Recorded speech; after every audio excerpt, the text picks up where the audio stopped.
আজকে আমরা সাইকোলজি বিষয় নিয়ে আলোচনা করব।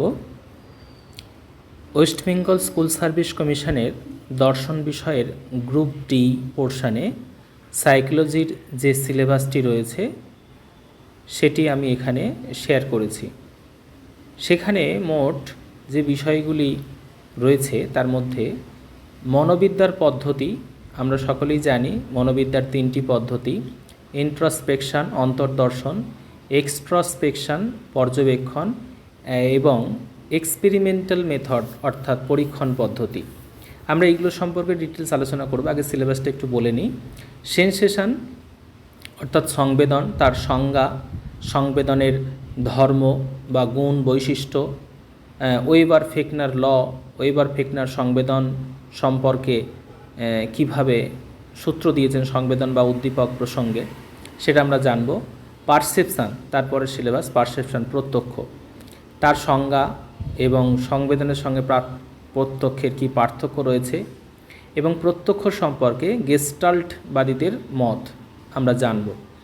নেক্সট রয়েছে স্মৃতি, স্মৃতির উপাদান, উত্তম স্মৃতির লক্ষণ, মার্কস অফ গুড মেমোরি, অনুষঙ্গের নিয়ম, lodge of association, causes of forgetfulness অর্থাৎ বিস্মৃতি, আমরা যে ভুলে যাই, আমাদের যে বিস্মরণ হয়, তার কারণ কী কী রয়েছে, সাইকোলজিতে কী কী আলোচনা আছে। অ্যাটেনশন মনোযোগ, মনোযোগের নেচার কী, মনোযোগের শর্ত, মনোযোগের পরিধি এবং মনোযোগের বিভাগ, ডিভিশন অফ অ্যাটেনশন। নেক্সট রয়েছে লার্নিং অর্থাৎ শিক্ষণ, শিক্ষণ সম্পর্কে, শিক্ষণ কাকে বলে আর জানবো এবং শিক্ষণ সম্পর্কে এখানে যে মতবাদগুলো রয়েছে, ট্রায়াল অ্যান্ড এরর থিওরি, প্রচেষ্টা এবং ভুল সংশোধন মতবাদ, থর্নডাইকের বিখ্যাত শিক্ষণ সম্পর্কিত মতবাদ, সেটা জানব। প্যাভলভের কন্ডিশনড রেসপন্স থিওরি, প্যাভলভের যে সাপেক্ষ প্রতিবর্ত ক্রিয়া মতবাদ, সেটা আমরা জানব। এবং অবশ্যই শিক্ষণ সম্পর্কে গেস্টাল্টবাদীরাও যে কথা বলেছেন সেটা আমরা জানব। নেক্সট হচ্ছে ইনস্টিংক্ট অর্থাৎ সহজাত প্রবৃত্তি, সহজাত প্রবৃত্তি এবং অর্জিত প্রবৃত্তি সেখানে আমরা জানব। এবং সহজাত প্রবৃত্তি সম্পর্কে দুটি মতবাদ রয়েছে, একটা হচ্ছে বায়োলজিক্যাল থিওরি অর্থাৎ জীববিজ্ঞানীদের মতবাদ এবং সাইকোলজিক্যাল থিওরি মনস্তাত্ত্বিক মতবাদ। নেক্সট হলো কনসিয়াসনেস অর্থাৎ চেতনা, এই চেতনার বিভিন্ন স্তর, লেভেল অফ কনসিয়াসনেস সেখানে আমরা দেখব। এবং আনকনসিয়াসনেস অর্থাৎ নির্জ্ঞান স্তর বা অচেতন স্তরের যে একটা অস্তিত্ব স্বীকার করেছেন সাইকিয়াট্রিস্টরা, মনোবিদরা, তার অস্তিত্বের সপক্ষে কী যুক্তি প্রমাণ আছে। এবং অবশ্যই সেখানে ইন্টারেস্টিং একটি টপিক ফ্রয়েডের স্বপ্নতত্ত্ব, সেটা আমরা ওই কনসিয়াসনেস পোর্শনে পড়ব। আর নেক্সট হচ্ছে ইন্টেলিজেন্স অর্থাৎ বুদ্ধি, বুদ্ধি সম্পর্কেও মনোবিদ্যা একটা বিস্তৃত আলোচনা রয়েছে। এবং বুদ্ধি হলো তার সংজ্ঞা কী, ডেফিনিশান, মেজারমেন্ট অফ ইন্টেলিজেন্স, আমরা কিভাবে বুদ্ধাঙ্ক নির্ণয় করি, আইকিউ টেস্ট এবং বিনে সিমো মনোবিদ তারা কিভাবে আইকিউ টেস্টের কথা বলেছেন সেটা আমরা দেখব। টার্মাল মেরিলের মত এবং ওয়েক্সলারের বেলেভ্যু অভিক্ষা বুদ্ধি সম্পর্কে, সেটা আমরা জানব। এবং সেই সঙ্গে বুদ্ধির অভিক্ষার কিছু মতবাদ রয়েছে, যেমন ইউনিফ্যাক্টর তত্ত্ব, দ্বি উপাদান তত্ত্ব, টু ফ্যাক্টর স্পিয়ারম্যানের যেটা, সেটা জানব। এবং মাল্টি ফ্যাক্টর থিওরি অর্থাৎ বহু উপাদান তত্ত্ব, সেটাও আমরা জানব। এগুলো আমরা পরপর আস্তে আস্তে পড়ব। প্রথমেই আমরা আসব মনোবিদ্যার পদ্ধতি। মনোবিদ্যার পদ্ধতি জানার আগে মনোবিদ্যা সম্পর্কে আমরা একটি সংজ্ঞা পড়ব। মনোবিদ্যা হলো জীবের আচরণ সম্পর্কিত বিজ্ঞান। কে বলেছেন? অবশ্যই আমরা জানি আচরণবাদীদের বক্তব্য, এই বক্তব্যটা। এবং আচরণবাদের প্রবর্তক হলেন ওয়াটসন, সেটা আমরা জানি। এবং মনোবিদ্যার যে আমরা মনের বিভিন্ন ক্রিয়া প্রক্রিয়াকে জানি, সেই জানাটার অর্থাৎ প্রথমে জানতে হবে মানসিক ক্রিয়া কয় প্রকার। সেই মানসিক ক্রিয়া হচ্ছে 3 প্রকার বলা হয়েছে: চিন্তন, অনুভূতি এবং ইচ্ছা। সুখ, দুঃখ, ভয়, বেদনা, ক্রোধ, ভালোবাসা, আনন্দ, বিষাদ, এই সমস্তগুলো হচ্ছে আমাদের অনুভূতির অন্তর্গত। এইভাবে আমরা মোটামুটি মনের 3টি ক্রিয়া সম্পর্কে আমরা জানব। কিন্তু জানার উপায় কি, মনোবিদ্যা কিভাবে চর্চিত হবে, সেই জন্য মনোবিদ্যার একটা মেথড দরকার, মনোবিদ্যার পদ্ধতি দরকার। এবং সেই পদ্ধতিগুলো হলো অন্তর্দর্শন, পর্যবেক্ষণ এবং পরীক্ষণ পদ্ধতি। সেখানে আমরা অন্তর্দর্শন পদ্ধতি, যে পদ্ধতির সাহায্যে আমরা নিজের মনকে জানতে পারি আমাদের নিজের মনের সাহায্যে, একেবারে সরাসরি ব্যক্তিনিষ্ঠ পদ্ধতি বলা হয় অন্তর্দর্শন পদ্ধতিকে। অপরদিকে পর্যবেক্ষণ পদ্ধতিটা কি না, পর্যবেক্ষণ পদ্ধতি হলো বস্তুনিষ্ঠ পদ্ধতি, যেখানে নিজের মনের বিভিন্ন যে আবেগ, অনুভব, মানসিক ক্রিয়া অবস্থায় আমাদের বাহ্যিক দৈহিক যে আচরণ থাকে সেইগুলোর ওপরে নির্ভর করে অপর ব্যক্তির বাহ্যিক আচরণকে লক্ষ্য করে তার মানসিক ক্রিয়া প্রক্রিয়াকে জানা হচ্ছে পর্যবেক্ষণ পদ্ধতি। তাহলে পর্যবেক্ষণ পদ্ধতি অবশ্যই অন্তর্দর্শন পদ্ধতির ওপরে নির্ভরশীল। এই জন্য অন্তর্দর্শন পদ্ধতিকে মনোবিদ্যার নিজস্ব পদ্ধতি বলা হয়। কিন্তু অন্তর্দর্শন পদ্ধতিকে ওয়াটসন কিন্তু সম্পূর্ণ অবৈজ্ঞানিক এবং অনির্ভরযোগ্য বলছেন। অপরদিকে কোঁত নামক যে মনোবিদ রয়েছেন তিনি কিন্তু আমাদের অন্তর্দর্শন পদ্ধতিকে অসম্ভব বলছেন। কারণ তিনি বলছেন যে অন্তর্দর্শন পদ্ধতি কি হয় না, একদিকে দ্রষ্টা একদিকে দ্রষ্টব্য, মানে সেটা বিষয় হচ্ছে, আবার যে বিষয়ই তাকে দেখছে সেও একই ব্যক্তি হয়ে যাচ্ছে। তাহলে একই সঙ্গে অন্তর্দর্শনটা ঠিকঠাকভাবে সম্ভব হচ্ছে না। তাই অন্তর্দর্শনকে অসম্ভব বলেছেন কে, এই প্রশ্নের উত্তর কিন্তু কোঁত। আর অন্তর্দর্শনকে অবৈজ্ঞানিক এবং অনির্ভরযোগ্য বলেছেন কে, এটা বললে হবে ওয়াটসন। এবার চলে আসি আমরা পর্যবেক্ষণ পদ্ধতিতে। পর্যবেক্ষণ পদ্ধতি হচ্ছে পরোক্ষ পদ্ধতি, এটা আমরা বললাম। নেক্সট হচ্ছে লাস্ট যে পদ্ধতি সেটা হচ্ছে পরীক্ষণ পদ্ধতি। পরীক্ষণ পদ্ধতি হলো কোনো বিশেষ উদ্দেশ্য নিয়ে কোনো একটা কৃত্রিম পরিবেশ সৃষ্টি করে যখন মানসিক প্রক্রিয়া সম্পর্কে পর্যবেক্ষণ করা হয় তখন সেটাকে আমরা পরীক্ষণ পদ্ধতি বলি। এখানে কিন্তু সম্পূর্ণ একটা ন্যাচারাল পরিবেশে হবে না, একটা পুরোপুরি পরীক্ষা করার জন্য কতগুলো ব্যক্তিকে নিয়ে নেওয়া হবে এবং তাদের মধ্যে দুটো ভাগ করা হবে। হ্যাঁ, সেই ভাগের মধ্যে কিছু জনের ওপরে কিছু একটা মানসিক প্রক্রিয়াকে জানার জন্য তার মধ্যে কৃত্রিম উদ্দীপক সৃষ্টি করা হবে এবং সেই উদ্দীপকের ফলে তারা কিভাবে রেসপন্স করছে সেগুলো দেখা হবে। এই জন্য মনোবিদ স্টাউট বলছেন পরীক্ষণ হলো সেই অবস্থায় পর্যবেক্ষণ যে অবস্থা আমরা নিজেরাই পূর্ব থেকে তৈরি রেখেছি। তাহলে এটা হচ্ছে মনোবিদ স্টাউট পরীক্ষণ পদ্ধতির একটা বিষয় বলছে, এটা আমাদেরকে বুঝতে হবে। এবং পরীক্ষণ পদ্ধতিতেই আমরা নিরপেক্ষ পরিবর্তনশীলতা এবং সাপেক্ষ পরিবর্তনশীল বিষয়টা পাচ্ছি, অর্থাৎ ইনডিপেন্ডেন্ট ভ্যারিয়েবল এবং ডিপেন্ডেন্ট ভ্যারিয়েবল পাচ্ছি। এবং এখানে আরও বিষয় একটা আছে, পরীক্ষণমূলক দল এবং নিয়ন্ত্রিত দলের কনসেপ্ট এখানে রয়েছে। এটা একটু ভালো করে এই পোর্শনটা আমাদেরকে দেখতে হবে। পরীক্ষণমূলক দল মানে যারা পরীক্ষা নেবে এবং যাদের ওপরে আমরা ওয়াচ করছি, যাদের ওপরে সেই মানসিক প্রক্রিয়াটাকে আমরা জানতে চাইছি, তারা হচ্ছে আমাদের কন্ট্রোলে থাকবে, নিয়ন্ত্রিত দল। এবং যে ব্যক্তির ওপরে পরীক্ষণ চালানো হবে সেটা হচ্ছে পরীক্ষণ পাত্র। এইসব শব্দগুলো এখানে আমরা থাকছি এবং একজন অবশ্যই পরীক্ষক থাকবেন, এক্সপেরিমেন্টার থাকবেন। এই গেল মোটামুটি মানে বিভিন্ন 3 প্রকার পদ্ধতির আমরা সংক্ষিপ্ত বর্ণনা। নেক্সট আমরা পড়ব সংবেদন। মনোবিদ্যার একটি গুরুত্বপূর্ণ অংশ হচ্ছে সংবেদন। সংবেদনের আমরা যদি প্রথমে ডেফিনেশনে যাই, সেখানে আমরা কি দেখছি, সংবেদন হলো উদ্দীপনার প্রাথমিক চেতনা বা বোধ। মনোবিদ সালি সংবেদনের সংজ্ঞা দিতে গিয়ে কী বলেছেন, একটি অন্তর্মুখী স্নায়ুর বহিঃপ্রান্ত উদ্দীপিত হলে যখন এই উদ্দীপনা মস্তিষ্কে সঞ্চালিত হয় তখন তার দ্বারা সৃষ্ট সহজ মানসিক প্রক্রিয়া হলো সংবেদন। তাহলে সংবেদন হচ্ছে এমন একটা প্রক্রিয়া যেটা নিষ্ক্রিয় এবং তাকে আমরা পরে উপলব্ধি করতে পারি, বুঝতে পারি, এবং যখন এই বোঝার স্তরে চলে যায় তখন আর সংবেদন সেটা থাকে না। সংবেদন হচ্ছে একটা বিমূর্ত মানসিক অবস্থা এবং সংবেদনকে নিষ্ক্রিয় বলা হচ্ছে এবং সংবেদন ছাড়া কোনো প্রত্যক্ষ বা জ্ঞান হয় না। সেই জন্য সংবেদন প্রত্যক্ষ বা জ্ঞানের সরলতম উপাদান।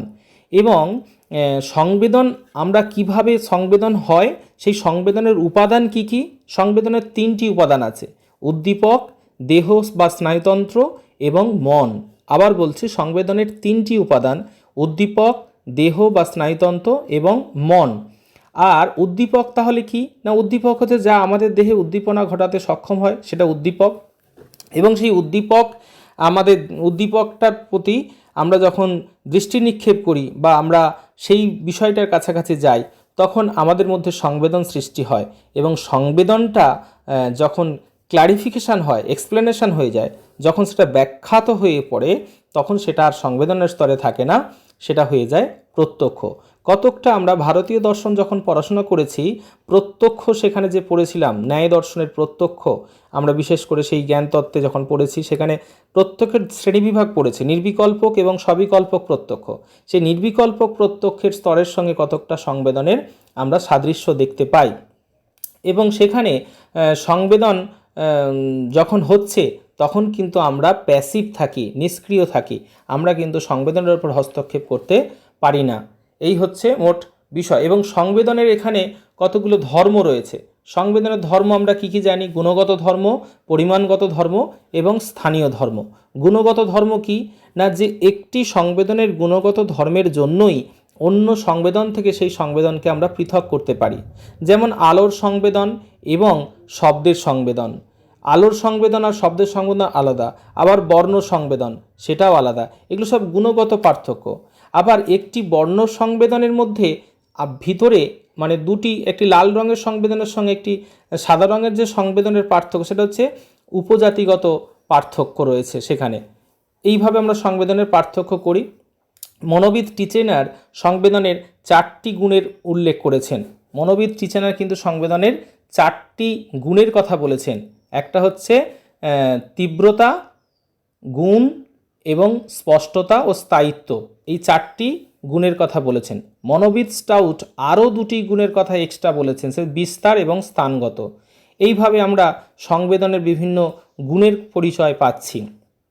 সংবেদনের নিম্নসীমা কি না, যে স্তরে ন্যূনতম উদ্দীপক আমাদের মধ্যে সংবেদন সৃষ্টি করছে, একদম নিম্নসীমা, মানে উদ্দীপকের এমন একটা তীব্রতা থাকবে বা এমন একটা সীমা থাকবে যেটার জন্য আমার সংবেদন অনুভব হবে, এই ন্যূনতম অনুভবটাকে বলা হচ্ছে সংবেদনের নিম্নসীমা। কিন্তু সংবেদন আরও বাড়বে, ডিপেন্ড করে উদ্দীপকের ওপরে। উদ্দীপকের যদি তীব্রতা বাড়তে থাকে, সংবেদন কিন্তু আমাদের বাড়তে থাকবে। কিন্তু বাড়তে বাড়তে বাড়তে বাড়তে একটা স্টেজে যাবে যখন সংবেদন আর বাড়বে না, যতই উদ্দীপক তীব্রতা বাড়ানো হোক না কেন। ওই যে স্তরে গিয়ে সংবেদন স্টে করে গেল, ওইটা হলো সংবেদনের উচ্চতম সীমা। এই উচ্চতম সীমা এবং নিম্নতম সীমার মধ্যবর্তী সীমাটাকে বলা হচ্ছে রেঞ্জ অফ সেন্সিবিলিটি, অর্থাৎ সংবেদনের পরিসর। ফেকনার এবং ওয়েবার, জার্মান বিজ্ঞানী ওয়েবার এবং ফেকনার একটি এই উদ্দীপক ও সংবেদনের মধ্যে কী সম্বন্ধ আছে সেটা নির্ধারণ করতে গিয়ে একটি সূত্র দিয়েছেন। সূত্রটি হলো, ওয়েবার প্রথমে বলছেন যে যদি উদ্দীপকের শক্তিকে আমরা গুণোত্তর প্রগতিতে বাড়াই, তাহলে আমাদের সংবেদন বৃদ্ধি হবে। এইটুকু ওয়েবার বললেন। ফেকনার এসে সূত্রটিকে আরও স্পষ্ট করে বললেন, উদ্দীপককে গুণোত্তর প্রগতিতে বাড়ালে সমান্তর প্রগতিতে সংবেদন বৃদ্ধি হবে। এই সমান্তর প্রগতিতে বাড়বে, এই বিষয়টা ফেকনারের অ্যাডিশান। কিন্তু ওয়েবার বলেছিলেন যে উদ্দীপককে গুণোত্তর প্রগতিতে বৃদ্ধি করলে সংবেদনের বৃদ্ধি অনুভব হবে। কিন্তু সেটা কিভাবে বাড়বে সংবেদনের অনুভব, সেই কথাটা আরও স্পষ্ট করে বললেন ফেকনার। তিনি বললেন, উদ্দীপক যদি গুণোত্তর প্রগতিতে বাড়ে, সংবেদন বাড়বে সমান্তর প্রগতিতে। এই সূত্রটিকে আমরা ওয়েবার ফেকনার সূত্র বলে জানি এবং এই সূত্রটিকে দৈহিক মানস সূত্র হিসাবে বলা হয়। সেখানে কিভাবে উদ্দীপকের সঙ্গে বৃদ্ধিটা আমরা উদ্দীপককে কিভাবে গুণোত্তর প্রগতিতে বৃদ্ধি করা হবে, এই প্রসঙ্গে বিভিন্ন সংবেদনের সঙ্গে অপরিবর্তিত একটা ভগ্নাংশ দিয়ে গুণ করার কথা বলা আছে। সেখানে ভার সংবেদনের ক্ষেত্রে 4/3, আলোর সংবেদনের ক্ষেত্রে 101/100, শব্দ সংবেদনের ক্ষেত্রে 4/3, চাপ সংবেদনের ক্ষেত্রে 21/20, এইরকম বিভিন্ন বিভিন্ন উদ্দীপকের সঙ্গে বিভিন্ন সংবেদনের উদ্দীপকের সঙ্গে অপরিবর্তিত বিভিন্ন ভগ্নাংশ দ্বারা গুণ করলে এদিকে সংবেদন কিন্তু সমান্তর প্রগতিতে বৃদ্ধি পাবে, এই কথাটা বলা হয়েছে। নেক্সট আমরা আসব প্রত্যক্ষ। প্রত্যক্ষ এর আগেই বলেছি, অর্থপূর্ণ সংবেদনকে প্রত্যক্ষ বলা হয়। এবং প্রত্যক্ষের কতগুলো স্তর রয়েছে, সেই স্তরগুলো কি কি? পৃথকীকরণ, সদৃশকরণ, অনুষঙ্গ ও পুনরুজ্জীবন, বস্তু চেতনা এবং স্থানকাল নিরূপণ ও বিশ্বাস। প্রত্যক্ষকে আমরা সংশ্লেষক প্রক্রিয়া বা বিশ্লেষক প্রক্রিয়া হিসাবে জানি, এবং প্রত্যক্ষ অবশ্যই উপস্থাপনমূলক এবং পুনরুজ্জীবনমূলক হিসাবেই আমরা জানি।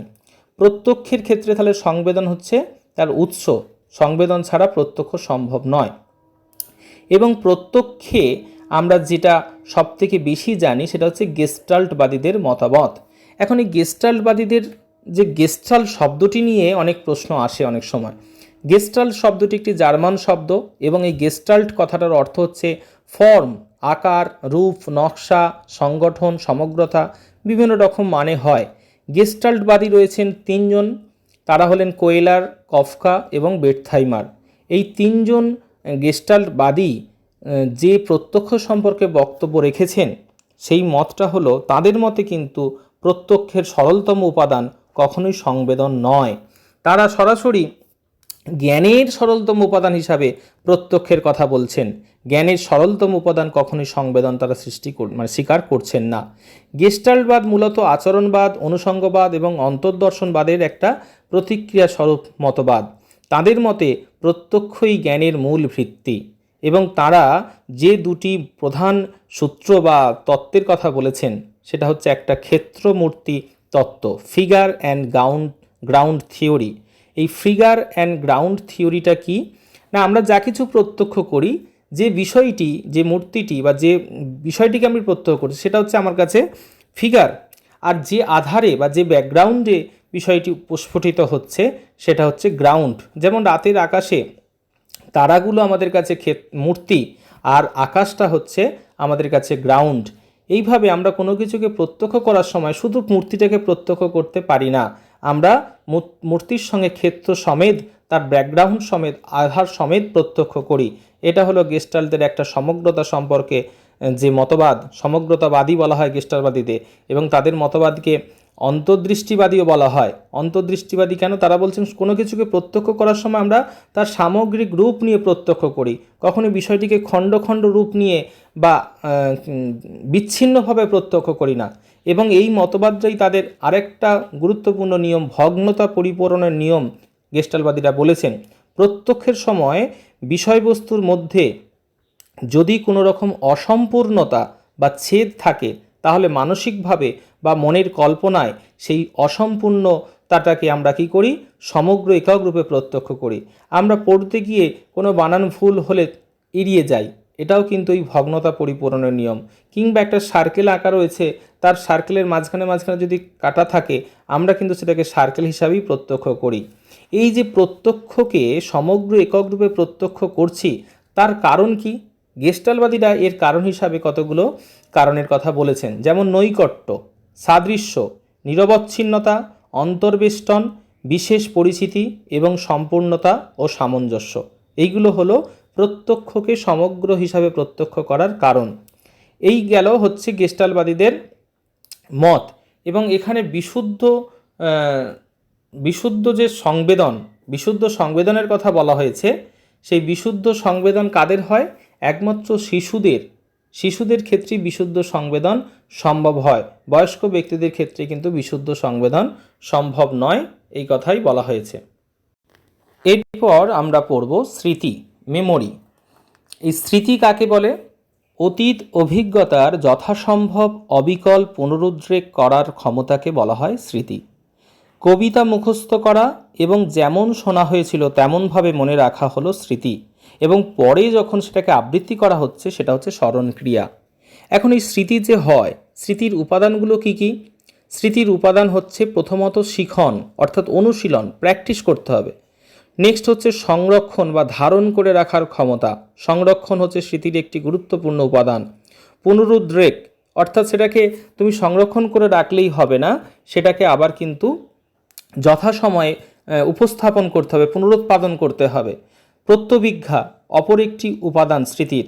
স্থানকালের নির্দেশ, সেটাও স্মৃতির উপাদান। এবং ব্যক্তিত্বের অভিন্নতা, এটাও কিন্তু স্মৃতির একটি গুরুত্বপূর্ণ উপাদান।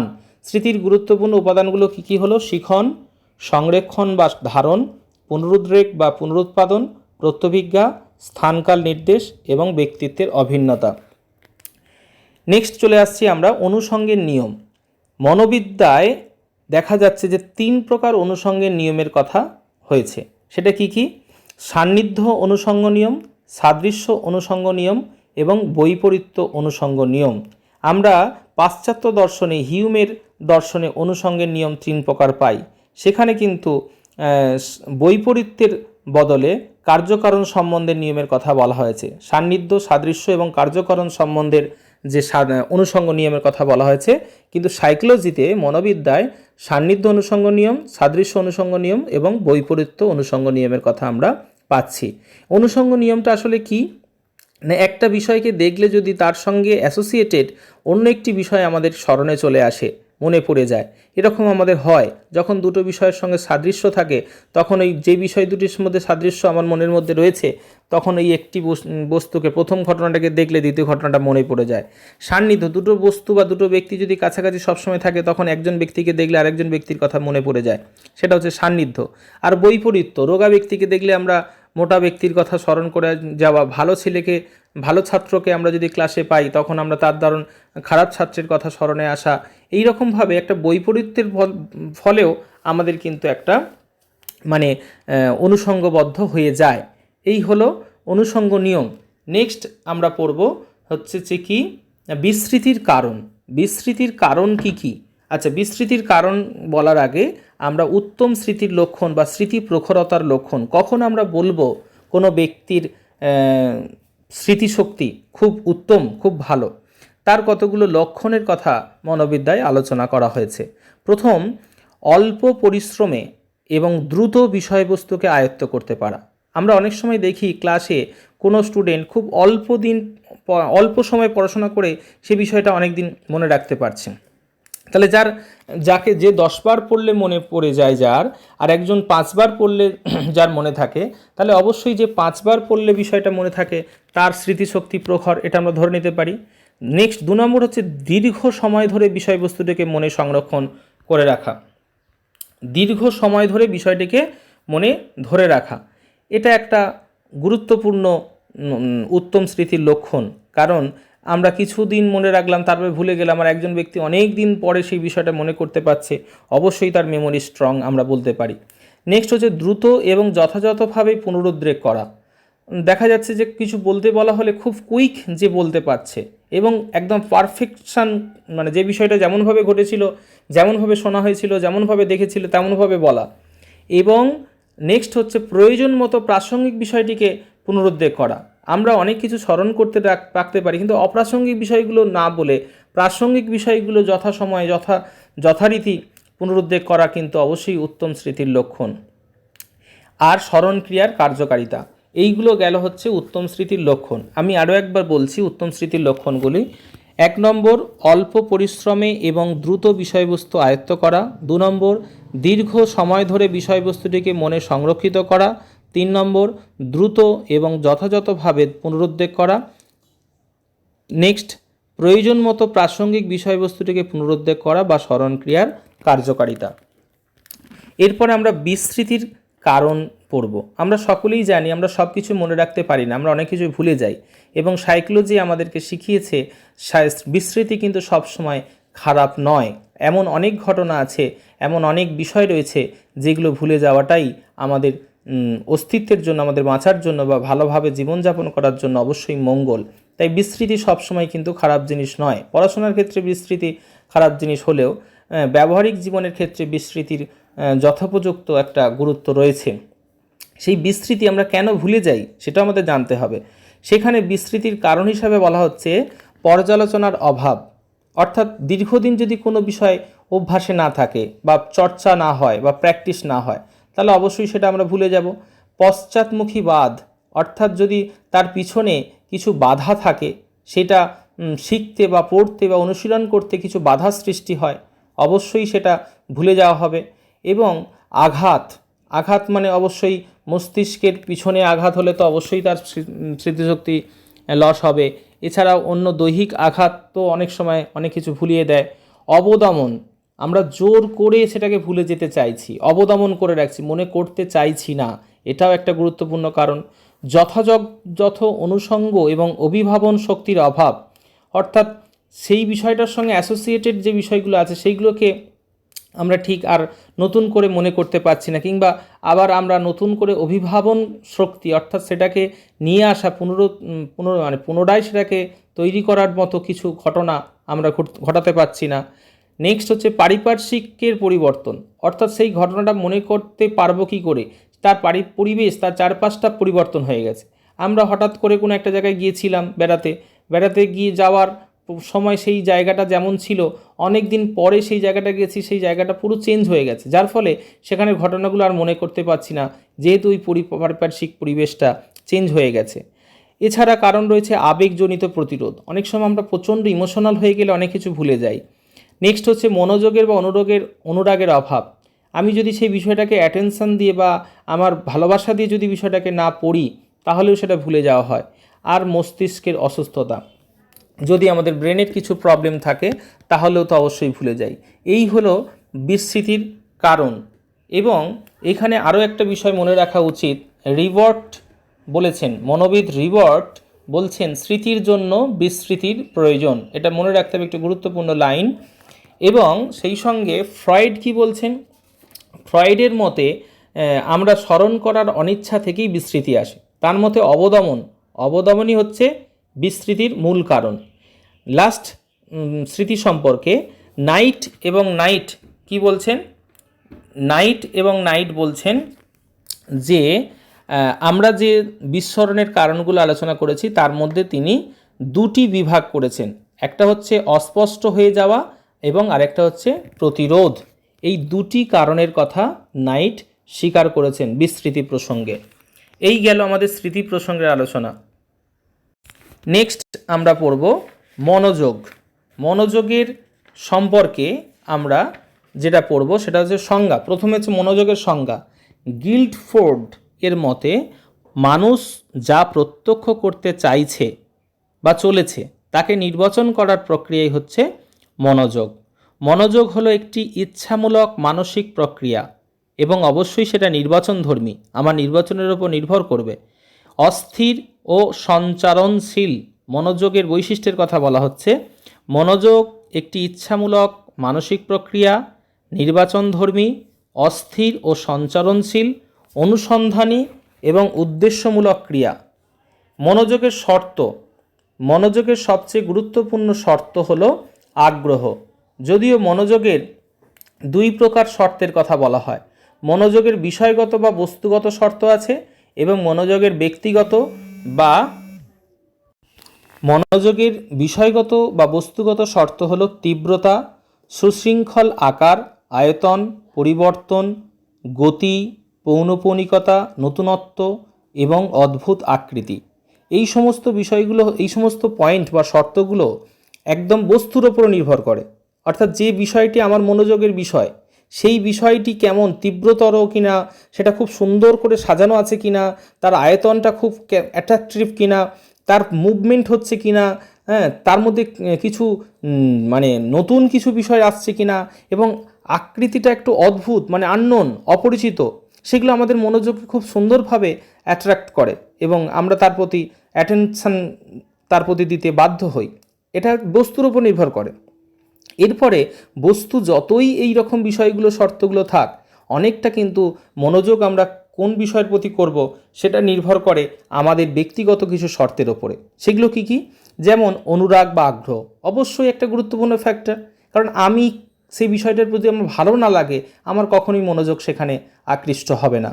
তারপর হচ্ছে কিছু সহজ প্রবৃত্তি থাকে আমাদের, বাই ডিফল্ট আমরা একটা কিছু হ্যাবিচুয়েট হতে পারি বা আমরা কিছু একটা ইনস্টিংক্ট আমাদের নেচার থাকতে পারে যেটার ফলে আমরা সেটা মনোযোগ দিতে পারি, কিংবা আমাদের মানসিক প্রবণতা, আমাদের মেন্টাল টেন্ডেন্সি থাকে অনেক সময় কোনো বিষয়ের প্রতি, আমাদের ইমোশন কাজ করে, আমাদের মেজাজের ওপর নির্ভর করে। এগুলো সবই হলো মনোযোগের ব্যক্তিগত শর্ত। এরপরে মনোযোগের বিভাগ কিন্তু সম্ভব নয়, মনোযোগের বিভাগ কোনোভাবেই আমরা মনোযোগকে আমরা কি ডিভাইড করতে পারি? একই সঙ্গে কি একাধিক বিষয়ের প্রতি মনোযোগ হতে পারি? মনোবিদ্যায় কিন্তু পরিষ্কার করে বলে দিচ্ছে মনোযোগের বিভাগ সম্ভব নয়। তাহলে মনোযোগের বৈশিষ্ট্য, মনোযোগের পরিধি এবং শর্ত, এগুলো সমস্ত কিছু আমরা সংক্ষেপে বললাম। নেক্সট আমরা পড়ব শিখন। সময়টা একটু বেড়ে যাচ্ছে, আমরা খুব দ্রুত পড়ব। শিখন অতীত অভিজ্ঞতাকে কাজে লাগিয়ে প্রতিক্রিয়ার মধ্যে পরিবর্তন আনয়ন করাই হলো শিক্ষণ। এটা গেল শিক্ষণ। শিক্ষণ হচ্ছে উদ্দীপক এবং প্রতিক্রিয়ার মধ্যে নতুন সম্বন্ধ স্থাপন। শিক্ষণ সম্পর্কে আমরা মোট 3টি পদ্ধতি পাই, প্রধান পদ্ধতি 3টি। একটা হচ্ছে প্রচেষ্টা ও ভুল সংশোধন মতবাদ, এটা থর্নডাইকের মতবাদ। আর একটা হচ্ছে গেস্টাল্টবাদী 3জন রয়েছে তাদের মতবাদ, এবং সাপেক্ষ প্রতিবর্তক ক্রিয়াবাদ, যেটা প্যাভলভের মতবাদ। প্রথমেই আমরা আসব প্রচেষ্টা ও ভুল সংশোধন মতবাদ সম্পর্কে। থর্নডাইক এবং C.L. হাল ইনি বলেছেন যে আমরা কোনো কিছু শিখি বারবার ট্রায়াল অ্যান্ড এরর মেথডের মাধ্যমে। আমাদের চেষ্টা থাকে, ভুল হয়, ভুল থেকে শিক্ষা গ্রহণ করে আবার চেষ্টা করি, আবার ভুল হয়, আবার তার থেকে শিক্ষা গ্রহণ করে নতুন নতুন ভুল, নতুন নতুন প্রচেষ্টা, আস্তে আস্তে আস্তে আস্তে আমরা শিখে যাই। এবং তার মতে শিক্ষণ একটি যান্ত্রিক প্রক্রিয়া। কেমন? শিক্ষণ একটি যান্ত্রিক প্রক্রিয়া। এবং শিক্ষণ সম্পর্কে থর্নডাইক মোট 8টি সূত্রের কথা বলেছেন, কিন্তু এই 8টি সূত্রের মধ্যে প্রধান 3টি সূত্রই তার ক্ষেত্রে মূল, আর বাকি 5টি আছে গৌণ সূত্র। এই প্রধান 3টি সূত্র কি কি? 1 নম্বর অনুশীলনের সূত্র, 2 নম্বর ফল লাভের সূত্র, 3 নম্বর প্রস্তুতি সম্বন্ধীয় সূত্র। নেক্সট আসবো শিক্ষণ সম্পর্কে গেস্টালবাদীদের মত। গেস্টালবাদীরা কিন্তু স্বীকার করতে নারাজ যে শিক্ষণ একটি যান্ত্রিক প্রক্রিয়া। তারা বলছেন শিক্ষণ কখনোই যান্ত্রিক প্রক্রিয়া নয়। প্রাণী যখন কোনো বিশেষ পরিস্থিতিতে কোনো উদ্দীপকের ওপর প্রতিক্রিয়া করে, তখন প্রাণী সমগ্র পরিস্থিতিকে অন্তর্দৃষ্টির সাহায্যে অবধারণ করেই প্রতিক্রিয়া করে। এটা পরিষ্কার করে তারা বলে দিচ্ছেন। আচরণবাদীদের মত হচ্ছে সাপেক্ষ প্রতিবর্তক ক্রিয়াবাদ। তার মধ্যে রয়েছেন প্যাভলভ এবং ওয়াটসন। তারা বলছেন প্রাণীরা যখন কোনো কিছু শেখে তখন যান্ত্রিক প্রক্রিয়ার মাধ্যমে, এবং কিছু উদ্দীপক থাকে এবং তার প্রতি প্রতিক্রিয়া করা হয়, সেই প্রতিক্রিয়ার মাধ্যমেই তারা শেখে। সেই ক্ষেত্রে আমরা দেখেছি যে বিভিন্ন প্রাণীদের ওপরে পরীক্ষণ কার্য চালিয়েছেন সে গেস্টালবাদী, যেমন গেস্টালবাদীরা চালিয়েছেন শিম্পাঞ্জির ওপরে। শিম্পাঞ্জির ওপরে তারা পরীক্ষা করেছে এবং সেই শিম্পাঞ্জি তারা নাম দিয়েছেন সুলতান, এটা আমরা জানি। এইভাবে বিভিন্ন, এবং থর্নডাইক কুকুর, বিড়াল, বানরের ওপরে পরীক্ষণ কার্য চালিয়েছেন, এগুলো আমরা দেখেছি। তাহলে শিক্ষণ সম্পর্কে আমরা খুব সংক্ষিপ্তভাবে যতটুকু জানতে পারলাম। নেক্সট আমরা পড়ব সহজাত প্রবৃত্তি। সহজাত প্রবৃত্তি আমরা জানি যেগুলো হচ্ছে আমাদের একেবারে বায়োলজিক্যাল ব্যাপার থাকে, একেবারে যেগুলো আমরা কি বলবো, যেমন একটা উদাহরণ দেওয়া যেতে পারে যে পাখির বাসা তৈরি করার যে প্রবৃত্তি, এটা সহজাত প্রবৃত্তি। একটা শিশুর স্তন্যপান করার যে প্রবৃত্তি, এটা সহজাত প্রবৃত্তি।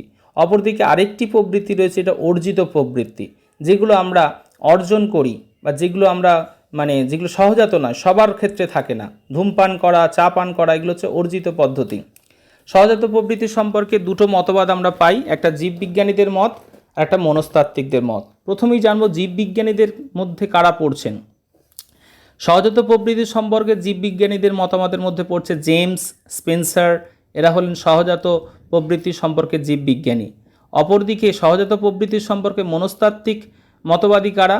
Stout, McDougall, Woodworth, Lloyd Morgan, Myers, এই সমস্ত মনোবিদগণ হলেন মনস্তাত্ত্বিক মতবাদের সমর্থক।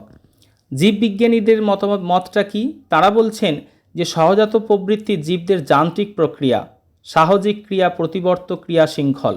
সহজাত প্রবৃত্তি হচ্ছে এক প্রকারের জৈব প্রবৃত্তি এবং জৈব উপযোজনে সহায়তা করে। পরিবেশের সঙ্গে প্রাণীর উপযোজনই জীবনের মূল ধর্ম।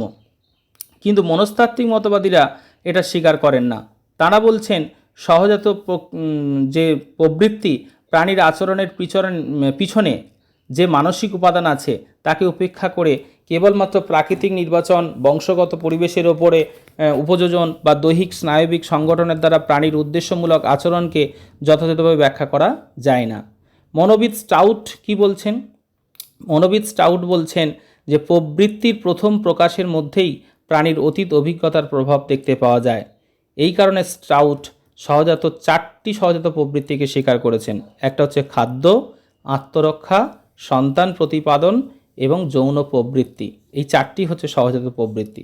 ম্যাকডুগাল কিন্তু মোট 17টি সহজাত প্রবৃত্তির কথা বলেছেন। এই 17টি সহজাত প্রবৃত্তি এবং প্রত্যেকটির অনুগামী এক একটি মৌলিক আবেগের উল্লেখ করেছেন। সেগুলো আমি ডিটেলস এখানে আর বলছি না, সময়টা বাড়বে। নেক্সট আমরা আলোচনা করব চেতনা। চেতনা আমরা জানি যে প্রথমত হচ্ছে চেতনার যে স্তর আছে, চেতনাটা কি? চেতনা হচ্ছে মনের ধর্ম। এই চেতনাকে দেখা যাচ্ছে যে মনের সঙ্গে অভিন্ন বলেছেন। চেতনা আর মন অভিন্ন। কে বলেছেন? না পাশ্চাত্য দার্শনিক ডেকার্ট, লক প্রমুখ দার্শনিক তারা বলছেন মন এবং চেতনা সেম। কিন্তু মনোবিদরা চেতনাকে মনের সঙ্গে অভিন্ন বলেননি। তারা মনের বা চেতনার বলছি বটে, কিন্তু চেতনারই 3টি স্তরের কথা বলা হয়, যদিও এটা মনের 3টি স্তর হওয়ার কথা। 3টি স্তর কি কি? চেতনা বা সংজ্ঞান, যেটাকে বলা হচ্ছে কনসিয়াসনেস লেভেল। আর একটা হচ্ছে অবচেতন বা অন্তর্জ্ঞান, সাবকনসিয়াসনেস। আর একটা নির্জ্ঞান বা অচেতন স্তর, যেটাকে বলা হচ্ছে আনকনসিয়াসনেস। এই চেতনা হলো মনের অবস্থা সম্পর্কে বোধ, চিন্তন, অনুভূতি, ইচ্ছা, যখন আমরা সজাগ থাকছি, যেটাকে বলা হচ্ছে ফ্রয়েড যে শব্দটাকে বলেছেন ইগো হচ্ছে চেতন স্তর। চেতনার বৈশিষ্ট্যগুলি হলো চেতনার মধ্যে একটা নিরবচ্ছিন্নতা বা ধারাবাহিকতা থাকবে এবং চেতনার অন্যতম ধর্ম হলো পরিবর্তনশীলতা। মন ও চেতনার ক্ষেত্র কি সমব্যাপক? উত্তর হলো না। মন চেতনার থেকে অনেক বেশি ব্যাপক। চেতনা মনের একটি স্তর মাত্র। চেতনা ছাড়াও আরও 2টি স্তর কি কি? না অবচেতন এবং নির্জ্ঞান। কিন্তু ফ্রয়েড এই চেতন, অবচেতন, নির্জ্ঞান এইভাবে মনের বা চেতনার স্তর বিভাগ করেননি। ফ্রয়েড যে চেতনার 3টি স্তরের কথা বলেছেন সেটা হচ্ছে সংজ্ঞান, আসংজ্ঞান এবং নির্জ্ঞান। আসংজ্ঞান স্তরটা কি?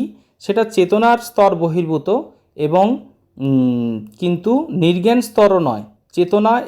চেতন স্তর এবং নির্জ্ঞান স্তরের মধ্যবর্তী স্তরকে বলা হচ্ছে আসংজ্ঞান স্তর।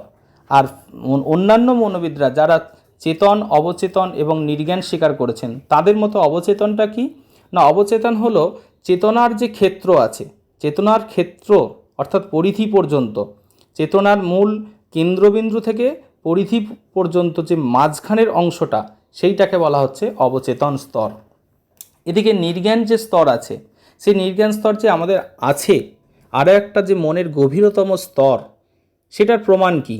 তার প্রমাণে বলা হচ্ছে দৈনন্দিন জীবনে ভুলভ্রান্তি, স্বপ্ন, দিবাস্বপ্ন, সংবেশন উত্তর অভিভাবন, অনেক উদ্দেশ্যের বিকৃত প্রকাশ, মানসিক রোগগ্রস্ত ব্যক্তিদের কার্যকলাপ, আকস্মিক স্মৃতি, নিদ্রাকালে মনের ক্রিয়া, অগোচর আবেগ, কবি ও শিল্পীদের সৃষ্টি প্রেরণা ইত্যাদি।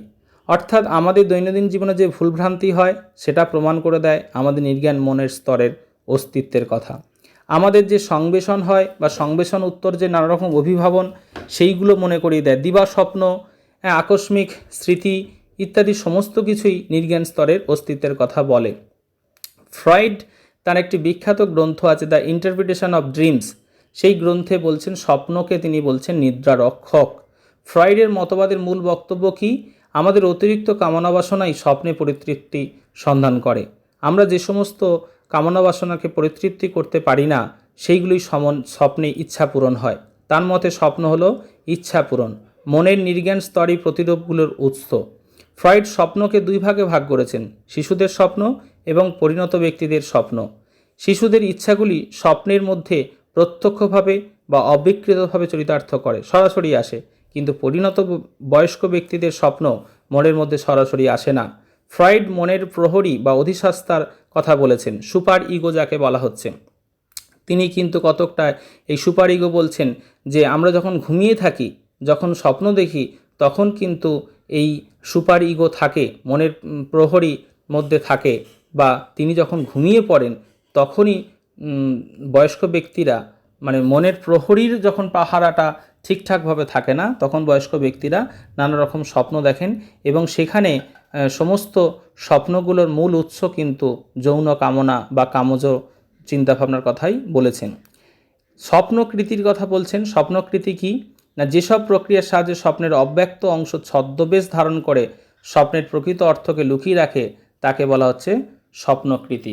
এবং স্বপ্নকৃতির 5টি কৌশল আছে। সেই 5টি কৌশল কি কি? সেই 5টি কৌশল হলো অভিক্রান্তি, সংক্ষেপণ, নাটকীকরণ, প্রত্যাগতি বা অনুযোজনা এবং বর্জন। এই হলো চেতনা সম্পর্কে সংক্ষিপ্ত বক্তব্য। লাস্ট টপিক হলো বুদ্ধি। বুদ্ধির সংজ্ঞা। প্রথমে বুদ্ধির সংজ্ঞা সম্পর্কে আমরা কি বলতে পারি না, বুদ্ধি হলো গুরু মস্তিষ্কের ক্রিয়া। কে বলেছেন? আচরণবাদী ওয়াটসন। তার মতে বুদ্ধি হলো গুরু মস্তিষ্কের ক্রিয়া। নাইট এবং নাইট কি বলছেন?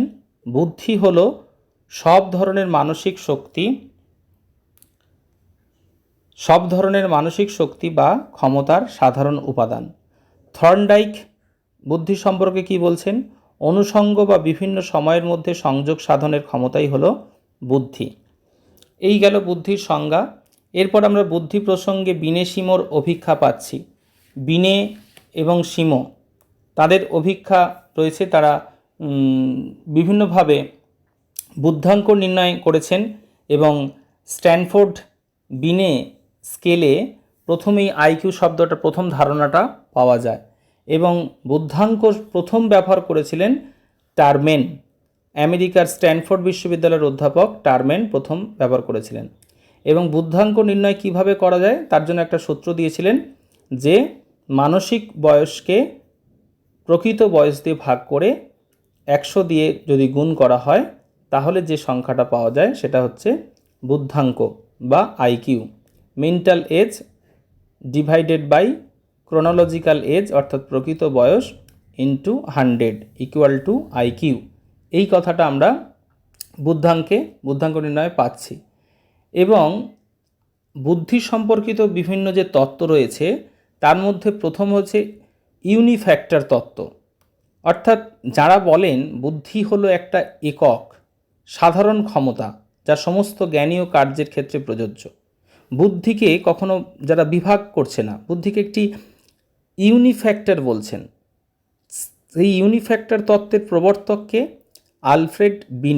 আলফ্রেড বিনে হচ্ছেন বুদ্ধির ইউনিফ্যাক্টর তত্ত্বের প্রবর্তক। নেক্সট, বুদ্ধি সম্বন্ধীয় দ্বি উপাদান তত্ত্ব, যেটাকে বলা হয় আমরা বলি যেটা মানে দ্বি উপাদান তত্ত্ব বিষয়টা কি না, দুটো উপাদান আছে, একটা হচ্ছে সাধারণ উপাদান এবং একটা বিশেষ উপাদান। এই দ্বি উপাদান তত্ত্বের প্রবক্তা আমরা সবাই জানি স্পিয়ারম্যান বলছেন যে বুদ্ধির ক্ষেত্রে প্রত্যেক ব্যক্তির একটি করে সাধারণ উপাদান অর্থাৎ জেনারেল মেন্টাল এবিলিটি এবং স্পেশাল মেন্টাল এবিলিটি বা শক্তি থাকছে। এরপরে আসছে আমরা মাল্টিফ্যাক্টর অর্থাৎ বহু উপাদান তত্ত্বের প্রবর্তককে এডওয়ার্ড থর্নডাইক। তিনি হচ্ছেন বহু উপাদান তত্ত্বের প্রবর্তক এবং তার মতে বুদ্ধি একটি একক বা ঐক্যবদ্ধ ক্ষমতা নয়, বরং অসংখ্য স্বাধীন মানসিক ক্ষমতার সমষ্টি। বুদ্ধি সম্পর্কিত মৌলিক মানসিক শক্তি সম্বন্ধে তত্ত্বের প্রবক্তা হচ্ছেন থার্স্টন। এটা আরও একটি বিষয়, যদিও সিলেবাসে নেই, তবু জেনে রাখা ভালো। বুদ্ধি সম্বন্ধীয় মৌলিক মানসিক শক্তি সম্বন্ধে তত্ত্বের প্রবক্তা থার্স্টন। বুদ্ধি সম্বন্ধীয় বাছাই তত্ত্বের প্রণেতাকে টমসন। এইগুলো আমরা সংক্ষিপ্তভাবে জানতে পারি। এছাড়া আরও একটা গুরুত্বপূর্ণ বক্তব্য রয়েছে, সেটা হচ্ছে ওয়েক্সলার বেলেভ্যু অভিক্ষা। ওয়েক্সলার বেলেভ্যু অভিক্ষাটা কি না, বিনে সিমো এবং স্ট্যানফোর্ড বিনে যে অভিক্ষা দিয়েছিল সেই অভিক্ষাতে সাধারণত শিশু ও বালক বালিকাদের জন্য উদ্ভাবন করা হয়েছিল, কিন্তু পরবর্তীকালে নিউ ইয়র্কের বেলেভ্যু সাইকিয়াট্রিক হাসপাতালের ডক্টর ডেভিড ওয়েক্সলার বয়স্ক ব্যক্তিদের বুদ্ধি পরিমাপ করার জন্য কতগুলো বুদ্ধির অভিক্ষার কথা বলেছেন, যেটার নাম অনুসারে পরবর্তীকালে নাম হয়েছে ওয়েক্সলার বেলেভ্যু অভিক্ষা।